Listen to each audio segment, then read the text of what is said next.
are live. Okay, welcome everyone, friends and relatives, once again back to the JT Show. I am your host, JT. I'm welcomed by my guest, Lannie Houle, from the Plains Cree and Syilx Okanagan First Nations of Canada. Welcome to the show, Lannie. I'm very happy to have you on. Please welcome everyone. Give us a welcome. Yes, thank you so much for having me. This is actually my very first podcast ever, so I'm really excited to get started. So thank you for giving me this opportunity.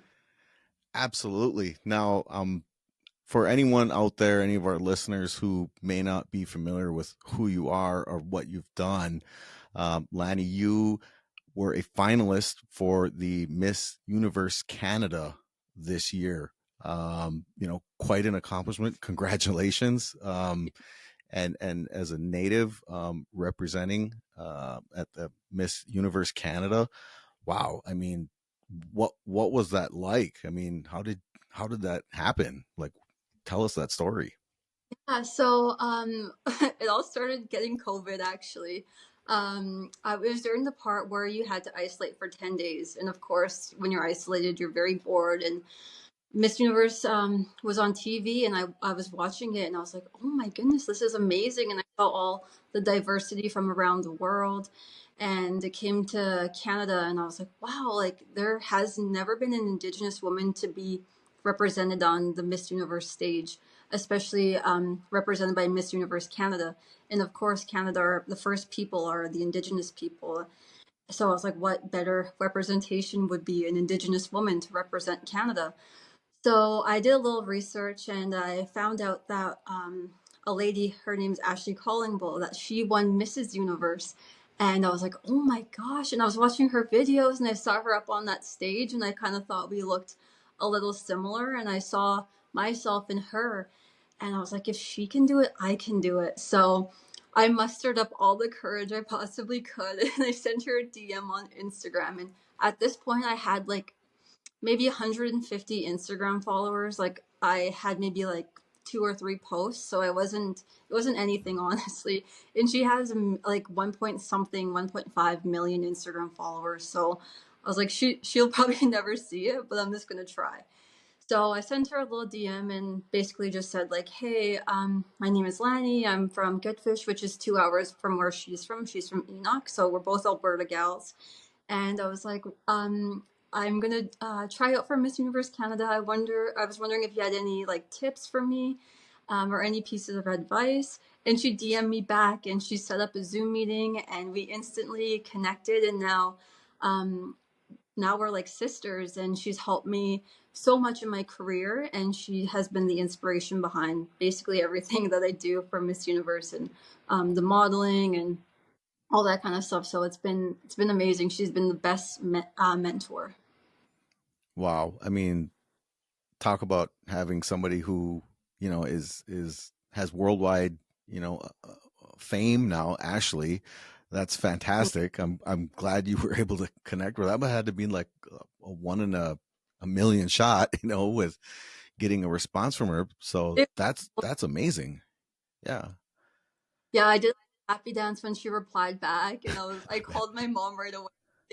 Like, collarbone, message me back, and I'm like going crazy. And then we like set up a Zoom, and then from there, so I had the first time I did it was 2 years ago, and I only had 2 months to prep and stuff.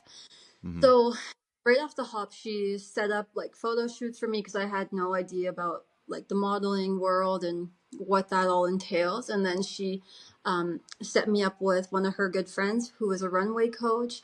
And yeah, she taught me so much. And she got in touch with designers. Of course, you need a beautiful gown for the evening gown portion. So I got two custom dresses, and she bought me one of them. And she got me a lot of sponsorship because it costs a lot of money to do Miss Universe Canada pageant. And then finished 11th that year. And then the second year, same thing, 11th place. Hmm. Well, I mean, 11 thought of, there had to be, I don't know how many. I was looking at the website. There was a lot. There was a lot of finalists. Um, There's about, but there's so many applications, and only 60 get to go to like the actual Miss Universe Canada. Wow. So like you had to you really hadn't done a whole lot of modeling and that kind of stuff Nothing. prior to this? No, I haven't even walked in heels. So the very first time I walked in heels, I had to get like 6-inch heels because I'm only 5'6", almost 5'7". So I'm usually like the girls. Well, obviously in like the modeling industry, they're pretty tall. So I'm like, man, I Hmm. need to walk in pretty big heels to be at the same height. And me and my mom went to Steve Madden to get my first pair of heels. And it felt like I was a child. I could not walk, and my mom like held out her arms, and she was like, "Walk to me." And I was like, I can't. I was like Bambi on ice. It was pretty bad. So from to where I was to where I um, am now, it's complete night and day. Like I wouldn't have even. I don't even remember not being able to walk in heels. That's all I wear now. But before, I was just like a Converse Croc kind of girl. Well, I mean, I guess the only thing that I can relate to is like ice skating. Like I'm a complete klutz if I'm on ice, and I've tried and I've tried and it's like, I could never play hockey. I can't even go to the local ice rink and like I'll just, I'm riding the rail around, if I go to the ice rink. But I understand you played a little bit of hockey as well growing up. Is that right? Yeah, I come from a very competitive hockey family. So it was just natural for me to be on skates when I could learn how to walk, basically. And yeah, I was very competitive from when I was like 12 to 21. Or no, I was 20, 12 to 20. I was very competitive. Then I went to college. I was going to college for hockey, but then crazy turn of events. I actually went to college for cross country running and track and field. So, yeah, I just made a split decision and decided running was my career. And then hockey kind of, I tried to keep up with hockey and running at the same time, but when you're at like an international level, it's kind of hard to have a life besides of the sport you're training for. So what kind of like when you okay, so hold on. Backtrack. So you were going to go to college to play hockey at like the collegiate Yeah, level. And then you just like do a 180 and you're like I'm not going to do that. I'm going to be like a dual sport like Bo Jackson or something and just I'm just going to run cross country and track now. Like yeah, that was your decision. pretty. I know, like when you see all of the events that happened in my life, you're kind of like, wow, what happened there? But it was really funny because like I played AAA hockey since I was 12, and Hmm. then I went on junior A, and of course, when you're at that level, you get a lot of scouts watching your games, and I had a bunch of offers to go Div 1. But then when I was in grade 12, I was in gym class, and the gym teacher at the time, he made us do the beep test. And I did really, really well on the beep test. And I guess I Wait, was wait, wait. running at What's the beep test? the I'm beep test is yeah. there's like What is that? you have to line up on the line and you have to run to one end of the gym before the beep. And if you get there before the beep, you're still in. But if you don't, then you're out. And it's just like last man standing, basically. Oh, gotcha, gotcha. Okay. All right. Yeah. Cool. So did that, did really well. And then he was like, he was the coach for the cross country team. And he was like, do you want to be on the cross country team? I think you do really well because what you just did, you ran a provincial level time. And I'm like, oh, no, like I was in hockey and that's basically what I was going to do. And then it was a very small town, and he met up with my mom at the grocery store just like randomly. And he was like, your daughter has a lot of potential to be a really good runner. Like, she needs to show up for a practice, and we're going to have zones pretty soon. So if you can get her to go. So get home that night, and my mom's like, how come you don't want to run? And I'm like, I'm not going to run. Like, that's so hard. And she was like, you should just try it.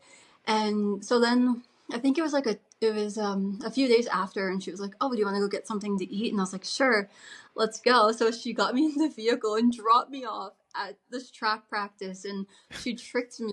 And she was like, have fun.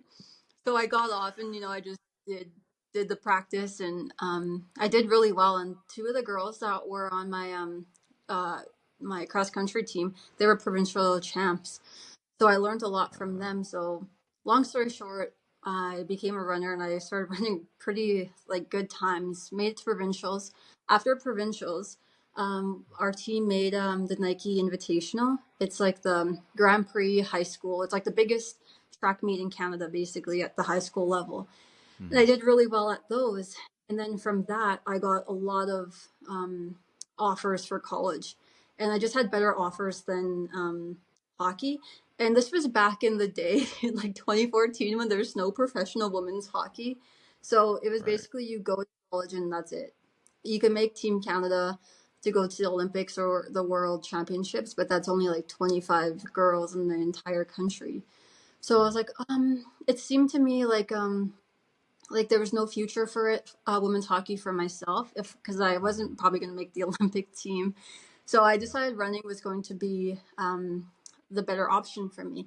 And then I had a lot of like opportunities, and then Nike reached out. So I instead of going to college right out of high school, I actually ran for Nike, and then I got injured 6 months into it, and then yeah, then I ran for Team Canada.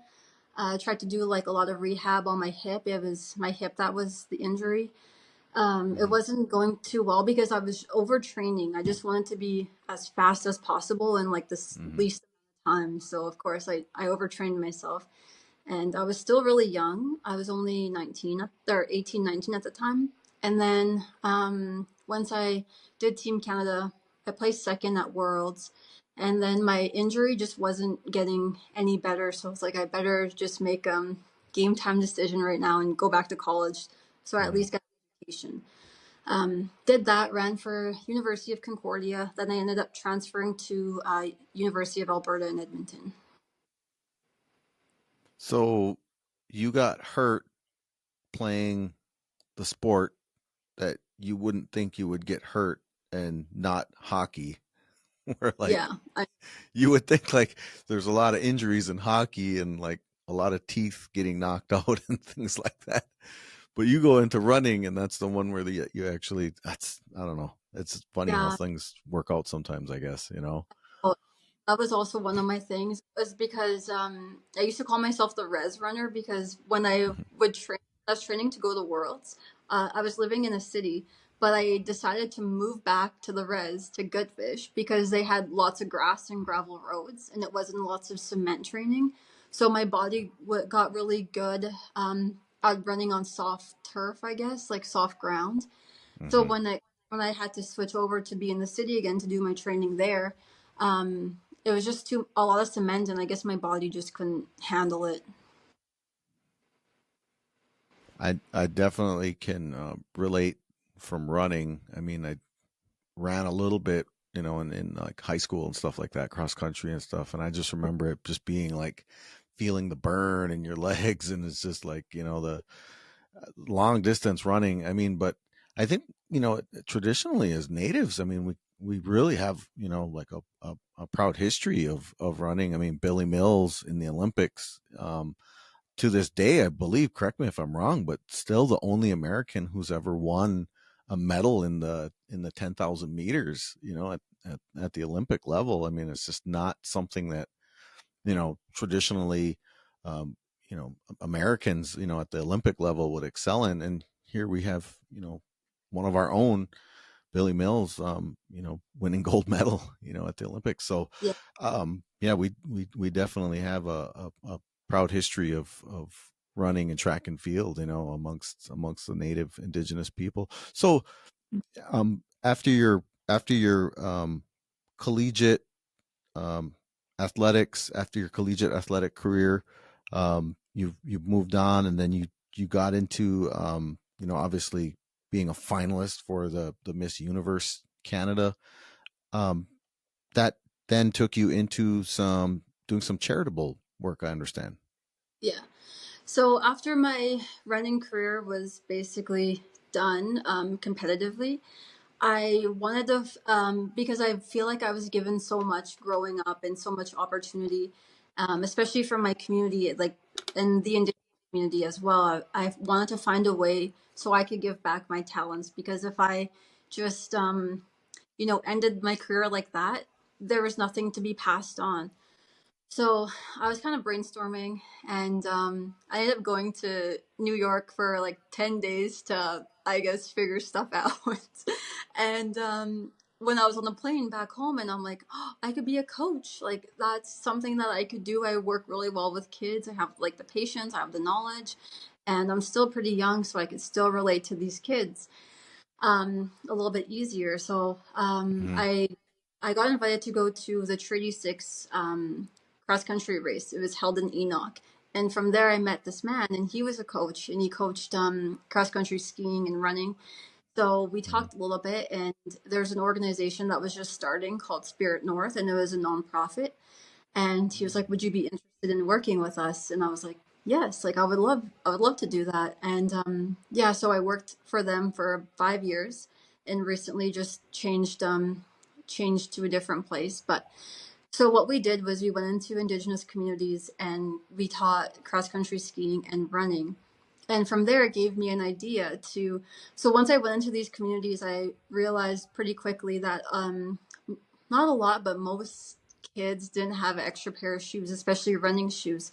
And when you're a competitive runner, especially long distance, you know how vital a good pair of running shoes are to be able to stay healthy and avoid injuries and just run a little bit safer and more efficient. So we did a partnership with a local running store for to donate their old running shoes that they didn't sell for the previous season. So we were able to Mm-hmm. give I think about 3,000 pairs of shoes to Indigenous kids across Alberta. Wow. And it became my thing I did every single year in my community where I would start a running and walking group, and whoever attended got a free pair of shoes. And you don't really know the impact that a pair of shoes actually make on a person. And I remember this one time I was at a school and this lady came up to me and she was like, "Are you the girl who gave away shoes?" And I was like, "Yeah." And she just like grabbed me and she was hugging me and she was like, "Thank you so much." She had twin daughters and um, we did the program right before school started. And she was like, "I had no Mm-hmm. idea how I was going to afford a pair of inside shoes for my daughters. And you Mm-hmm. gave them shoes. And I'm incredibly grateful for that." And then this other time, this man had 10 kids and he had his first pair of shoes. And he told me that he hasn't had a pair of shoes in 9 years. And this was his first pair of Wow. shoes. So you just don't know like the importance until it actually happens and you get to see it unfold in front of you. And then it just makes you want to keep working harder. So I felt in my Mm-hmm. career for that like at a plateau of my platform. So I needed something bigger to do because my Mm-hmm. running career was done. Then yeah, Miss Universe Canada came up and that really helped me a lot with expanding my platform. Well, that's truly a story of inspiration. To be able to reach and touch so many different lives. Even just if it's through shoes or any type of donation, I know how much that can impact the Mhm. lives of young athletes. And I think a lot of people are probably going to be looking up to you, as an inspirational person, as a mentor.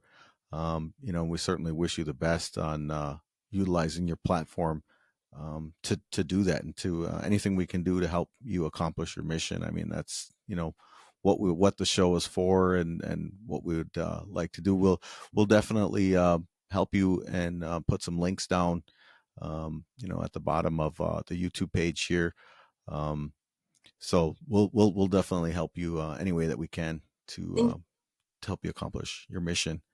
Um, I did hear you say one thing, and as you were talking about it, you mentioned shoes, but also doing like cross country and running and cross country skiing as well. you. Now, Yeah. I've never cross country skied, but I've watched a little on TV. Is it? I mean, and you talk about cross country. I mean, it's like an endurance, sport. I mean, I remember running in high school and just, how much it would make your legs burn and your chest burn, and you just have to dig down deep and to get it done. Is cross country skiing like similar? Would you compare it similarly to cross country running? Is it or is it so much different? I have no idea. I think it's really similar, and it's an amazing opportunity to cross train. Here in Canada, we have Mhm. snow more times than we don't have snow, so we need to get creative and find ways to train our bodies so you don't overtrain like somebody did. Cross trained a little bit better, I could have avoided a lots of injuries. But Mhm. once I skied more often, I actually found myself a lot stronger and faster. And you just build different muscles that you don't normally use when you're running, but you also use the same kind of like form as you're running. So Right. it's a lot, and it's just a different mental game because you're dealing with different elements now, not just the ground. I mean, I remember watching. I love watching like the Winter Olympics. I think I actually like the Winter Olympics better than I like the regular Summer Olympics. I don't know why. I guess it's just more relatable because living growing up in a cold northern environment. I mean, we get snow and we get ice. Which is weird because I can't ice skate, but I could as a kid. I mean, I had the double bladed ice skates when I was a kid, you know. But yeah, the training skates, But I mean, I was like 8 years old or something. But yeah, I mean, it just seems so much more relatable. And skiing, snowboarding, hockey, and then the biathlon, cross country skiing, and now we got like all the winter X Games and all that stuff is just like really really cool. And I know in Canada, I mean that's this where a lot of that stuff started, so that all has to be like huge for you guys up there.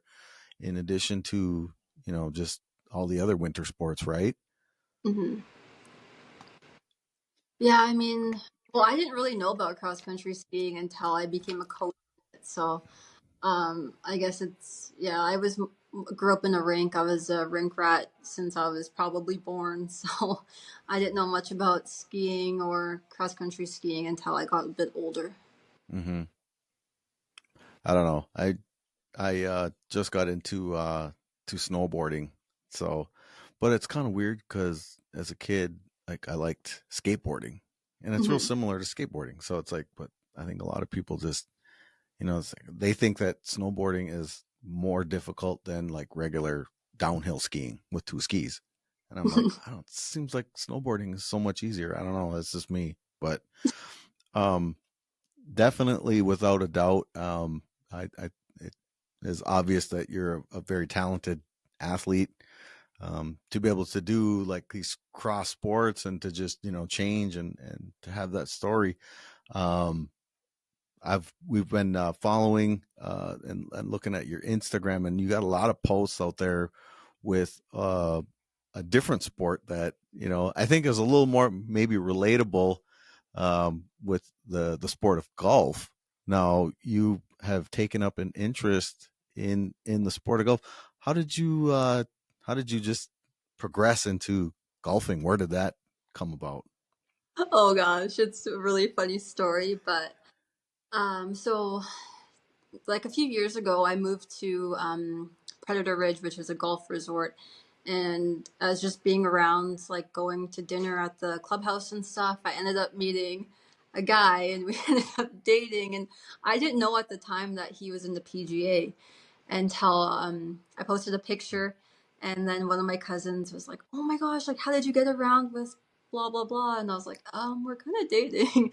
And so he was like obsessed with golf. And well, obviously, you kind of have to be if you're a professional golfer. So to hang out, basically, I would just go ride in the cart while he golfed, and then I was like, "This is Mm-hmm. so boring. Like, I need to try." But I've never golfed in my entire life, so he's like, "Oh, well, I could teach you." But he was a righty, and I thought I was a righty. I don't know because I'm right in everything I do except golf. I'm a lefty. So he tried to teach me, but I couldn't really get the hang of it until I was back home and I swung a lefty club. So then it was a complete game changer, and I knew I was a lefty in golf. And then I ended up getting like better contact with it. And my entire family, I come from a huge golf family. So they taught me a few basic things, and my uncle gave me my first set of lefty clubs, but they were junior clubs, so they're really short, but they were good to learn on for just swinging like a left club. And then as I got a little bit better, I got a different set of clubs, but they were men's extra stiff clubs, and they were like really big on me, and they hurt my wrists a lot because they were so heavy because they were Right. steel. So I couldn't really get like the I don't know. I was able to make contact with the ball, but it Mm. wasn't until I finally got fitted for my own set of clubs and I got golf lessons, Mhm. and yeah, it was so natural for me, and I became obsessed like so quickly. And I've only been golfing for 2 years now. But this is my first year of like actually golfing a lot and putting more time and effort into it. Because before I usually just went to go out to have fun with the girls and get brunch after. But now I'm Mm. entering tournaments and I did stroke play a few times. And it's a really good mental game and it really teaches you a lot of patience. And there were some times that I did really bad. Mm. Um, but and you get a good shot and you're just like, oh my gosh, like, am I going to make the LPGA? They You just say have to keep it's those one shots that we hit that keep us coming back every time. I swear to God, I wish and I it had always more of those. yeah, when I need it the most, it's like I could do really bad on one hole and all of a sudden I'm on in two and I'm like, wow, like there's a really good golfer inside of me. It just needs to come out more often. So you're right-handed for everything. Like you Mhm. right. Yeah. Did you like when you played hockey? Did you hit from I the right think side or? think I started everything right. So when I played fastball, because I also played like really competitive fastball, I was a Uh-huh. righty, but I couldn't make contact with the ball. And then my coach was like, "Well, I'm going to put you as a lefty and just bunt." So then I learned how to bunt, and then from there, everything was left. I know when I first started hockey, I shot Ah. both ways because I just had like a straight blade in Mhm. whatever way. Um, and then also when I was a pitcher. I was obviously like a righty, but I worked both sides so I can pitch on both arms just so I don't have like a weaker side. So I think that also really helped out with my athletic abilities further on in my career and as I got older. So I was able to swing a club right and hit the ball pretty well, but it just felt more natural. And I didn't really have to think too much about the mechanics when I swung Mhm. left. And yeah, it was just easier for me to make that contact with the ball to hit it further as a lefty. So it sounds like, I mean, I don't think a lot of people have this ability, but it sounds like you're just like naturally ambidextrous. You know, if you can pitch Uh, with both arms. I mean, I can't do. I'm total right-handed, but if I look like a complete klutz if I try to do anything left-handed. But my dad is actually golf's left-handed, so like I grew up hitting his clubs, and I mhm. can actually kind of hit a golf ball left-handed, I guess a little bit, but that's just like if anybody who can do that, that's like really amazing because I'm like, to be able to I can see now why, the athletic talent would be there if you're able to do that from both sides of the plate or both sides of the golf ball. Um so like being a lefty, you're lefty golfing. Do you have like a favorite golfer? Like, are you a Phil Mickelson fan or a Bubba Watt? Any of the famous lefties out there? Anything like that? Well, I don't really know, but I know my favorite golfer, but I don't think he's a lefty, is Victor Hovland. I really like his golf, and of course Tiger Woods. And then my favorite woman golfer is Nelly Korda. Um, so those like I've just started becoming into golf, so I'm finally watching more like PGA events. And I know Tiger Woods is playing in his first tournament this week, so I'm so excited to watch that. That's right, he is. Yeah, I think the Hero World Challenge or something like that. I Yeah. heard they were only playing like 9 holes though. I don't know. I was trolling through something today and I saw that and I was just like 9 holes, but I don't know. It's And good you to still have get him to. back. Yeah. I mean, anytime Tiger is like my grandmother, Mhm. she doesn't pay any attention to golf at all or have anything like know about golf. But if Tiger Woods was playing, she would like watch TV. Like Yeah. that's how crazy he was an influence. for people. Yeah, and like when I think back to growing up, is both of my parents golfed a lot. And I don't know why, I just didn't want to go any times. Like I just was not interested in golf. And both of my parents are really athletic. My mom is a competitive fastball player, and my Mhm. dad's a professional cowboy still. So I got to learn a lot from them, and like the psychology of sports and how to actually compete to win other than just competing to have fun. I guess I just wasn't raised in the times where it was a lot softer and you kind of just compete to have fun, to make friends. I wasn't really raised like that. So that's the competitive side came out of me really early. So I wanted to practice a lot because I know when I practice a lot, I gain lots of confidence. My confidence comes from my preparation. So when I know I put in the work, it's just so much easier going out there and performing well. I did a little bit of um, high school coaching for golf, and I always remember that like you could tell your student athletes who had that competitive drive, and then some were just out there just to be out there, and it's like you wish you could like give them a container full of like competitiveness, like here, drink this, and it's Yeah. like you either have it or you don't. I mean, you either have that competitive nature to be better at what you want to be, or Hmm. you're just out there, like you said, just to make friends or just to ride around in the golf cart, right? Yeah, and that's definitely not me at all. If I'm gonna Mhm. put my time in, I just don't like wasting my time. That's one thing about me is if I'm going to do it, I'm going to do it to my best, and when I do it to my best, usually good results happen. But I know with golf, it's a different sport for running. You could train and get faster pretty quick, but I know with golf, it's there's so many different factors to it that you have to learn and take your time and practice more and more. And it just it comes, you have to pay your dues, and once you do, I think you'll finally start getting and finding your own rhythm to the game. So what are your like what are your short term and long term goals to try and, I mean, like, I mean, it's golf is such a difficult sport. I mean, it's like the sport that we can't ever Mhm. master. And even if you get like play all summer and you get pretty good at it, and then we Mhm. take the winter off because we're up north and we don't get to golf up north. You come back in the spring and you're like, "Ah, I suck again," and you kind of got to like build it back up again. Mhm. What are your goals right now to try and accomplish? So I want to be a single handicap golfer. Right now I'm at 10.4. Um, by next year, like I want to be like in like at least 9 or 8. And then I want to break 80. So right now I usually shoot like 85, 80. The best I've shot was 82. But it was just like perfect conditions, and I don't know. When I go out there and I don't golf with my friends or family, I do so much better because Mm, I'm not talking to everybody. I'm not trying to take pictures for the gram and all that stuff. Like I'm just focused. So I'm gonna try golf more by myself just so I can have that extra little focus that I know I need. mhm, Um, and then yeah, that's pretty much it. Just always improving. I really, really mm. want to improve in chipping.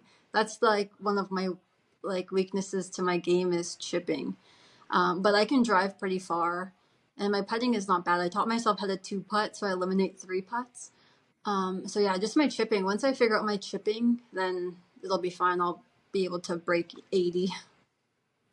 I remember, like, that's what I would tell my players as a golf coach, was just like practice your short game, practice putting, practice chipping, practice, all of that, because it's like everybody wanted to be Tiger Woods. Everybody wants to hit the ball as far as Yeah. possible and hit your driver, and nobody ever wants to practice the short game. And that's the part where that makes you score so much better, when you're Hmm. playing, and especially if you're going to be playing competitively. I mean, that's, you need to be able to get up and down for a par when you're like, Yeah. greenside, and trying to chip and get up Hmm. and down. So I think those are Yeah.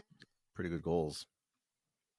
I never thought I was like wanting to be competitive into golf. I thought it was just like something fun to do with my family and my friends. And living in the Okanagan, you have access to so many beautiful courses. So I saw it more of like a social event rather than something that I wanted to take seriously until I entered my first tournament and I won the women's long drive. And I'm like, wow, that's pretty cool. And it just got me addicted to it. And then, I did a lot of like 4-man scrambles with, of course, my family because they all golf. And where I'm from, you could win like a lot of money golfing for the summer. Like you basically don't even have to have a job because there's like a couple tournaments every single weekend. And yeah, if Mm-hmm. you have a game, you make a lot of money, and it's a lot of fun. You get to meet so many people and network. So there's so many good things wrapped into a game of golf, and you also get to compete. And it's not really about competing against others to me. It's just competing against myself. And I know like so many people say that, but it's so true. It's Mm-hmm. you're competing course and yourself, and like how when you shoot really bad and you're in a bad dark place, how you get yourself out from there and just keep going and trying harder and doing better. That's really rewarding to me, especially I was golfing in a tournament and I got a 15 on a hole. A 15, like I didn't even think that was possible. Like I thought they stopped counting after whatever, but oh my, that was a dark place. And the next hole I birdied, so I was like, so just being able to get myself from like almost quitting and walking off the course to birdieing the next hole, that was like a huge moment for me Wow. to know that I'm able to handle that without letting myself get so frustrated and all in my emotions, and I'm able to just Yeah. let it happen. It's in the past. I can't change it. There's nothing I could do. It's written on the scorecard, and you just got to move on and don't do that again. It's really embarrassing. Well, I can say that you have me by one because my worst score ever on a single golf hole is a 14, and I remember it to this day. So I know the feeling. Yes, it's not the best feeling in the world, but it's like life. You bounce back. I mean, you come back Yeah, and you can always birdie the next hole. Um, yeah, I think and too it's just that it's a. Oh, go ahead. it's just something you look back at and you just like laugh because there's so many like. For me, it's the hero shots that always get me, and I always think if there's a gap, there's a chance, and if there's a chance, I'm gonna go for it. And that's what got me in the 15 situation, is because there was a gap, but I did not find the gap. My gosh, I went from like bunker to rock wall to a three putt and so much more. But when you want to be competitive, you have to play smart golf, and you need to eliminate those hero shots. I don't ever play smart golf. What movie was it? I think it was Tin Cup. We didn't come out here to lay up. It's like you got to go That's for it, you exactly, know. if I can drive, if it's like a 70 drive, like over water, I'm going for the 270 drive. There's no laying up for me. Wow, 270. Yeah, that's you're a player. If you got that, like, yeah, that's something to shoot for. Um, favorite courses. Have you played Banff Springs? Yeah, I played Banff Yeah. Springs. I like Silvertip Springs though. It's in Canmore. Um, my favorite course, I did the Santa and um, I don't know what's the last part of it. Santa and something. It's in Albuquerque. It's where they hosted the Native American Open last month. I was there. That's a beautiful course. The Twin Warriors is also beautiful, beautiful views. But I grew up playing. Well, I didn't grow up. I just started golf 2 years ago. But I learned off of Predator Ridge in Vernon, and I love that course. It's been a lot of fun. Good memories. Um, so yeah, there's just so many courses, but I really want to play Pebble Beach. That's one of my courses. That's on my bucket list. I think that's on everybody's bucket list. That, yeah, um, definitely. I mean, I just watch it. I mean, you can play it on video games. That's Yeah. about the closest I've gotten to play it. But Same. yeah, I'm with you there. I'm definitely want to get out to Pebble. Where else? I saw you were like so. You were down south in the Southwest recently. How that was New Mexico? Yeah, I was Was that the in course you were talking about? Albuquerque for a tournament there. Then I was in Phoenix like last week. Oh, nice. Yeah. Phoenix has amazing golf. I wish I Um, could have stayed longer there for 6 days, so I'll have to go mm-hmm, back and check them out. mm-hmm. Greyhawk is a good one. Talking Stick. I went to Talking.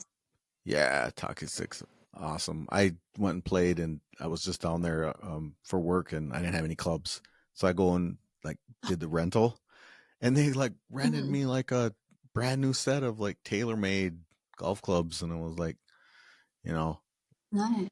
it was like not even close to like what I play, but it was like these are like really really nice. So like some of the courses you go to now is just like crazy how the game has gotten so much better because like I remember as a kid, like the equipment and stuff was like so crappy, and like you look at it now and the ball technology and the club technology and like how far the ball goes and like I saw last this past year like the PGA was trying to like put forth a new golf ball that goes like shorter and I was like why would you want the ball to go shorter like we're all trying to make it go Yeah, farther I don't know I don't understand some of that stuff but yeah.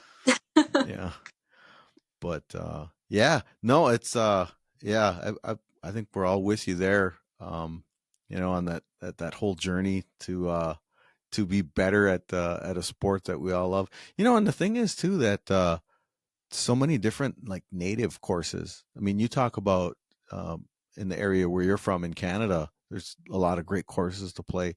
I mean, we look at like Mhm. all the different tribes, and it's like something that you can continue to do till you're old and hardly able to walk anymore. You can still play golf, and you can bring the family Yeah. out and play golf, and it's like a great place. I mean, I know around here when COVID happened, um, there was like the golf courses opened and like they had like record years in like number of Yeah. golf rounds that they saw ever.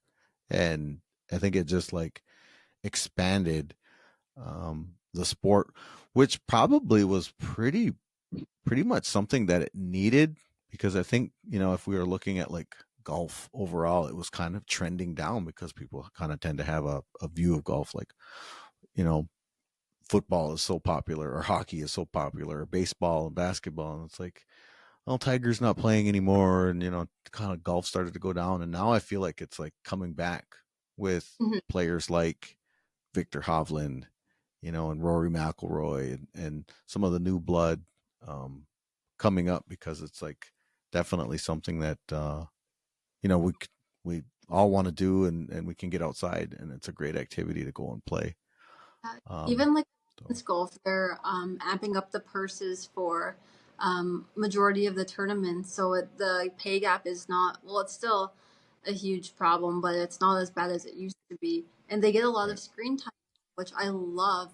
And a lot of the bigger brands are endorsing a lot of the players just as the women just as equally as the men. So that's another bonus, and that's always something as like a female athlete you're always looking for because it's always the men getting the TV time and getting the endorsements, the commercials. But now you Mm-hmm. see more and more women in those, which is amazing.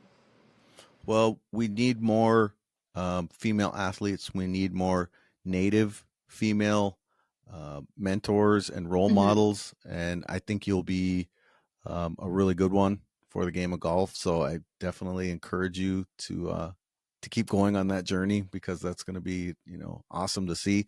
Um, I think that with your popularity and your platform that you have, you probably definitely have some big things coming in your future. Um, I would love to see you play like in a pro-am event or something like that. I think you could definitely probably excel in something like that. You should check that out. Go That'd look at be some pro-ams. That'd be really cool to strive for. I definitely wouldn't Hmm. turn down the opportunity. Right. Um, well, it's been uh, really a pleasure having you on the show, Lannie. We wish you the best. And like I said, everyone, if you can hit that subscribe button, you'll be notified the next time our podcast is going to produce our next episode. Once again, big shout out to Lannie Houle, our guest for this week's show on the JT Show. Thanks for being here, Lannie. Thank you.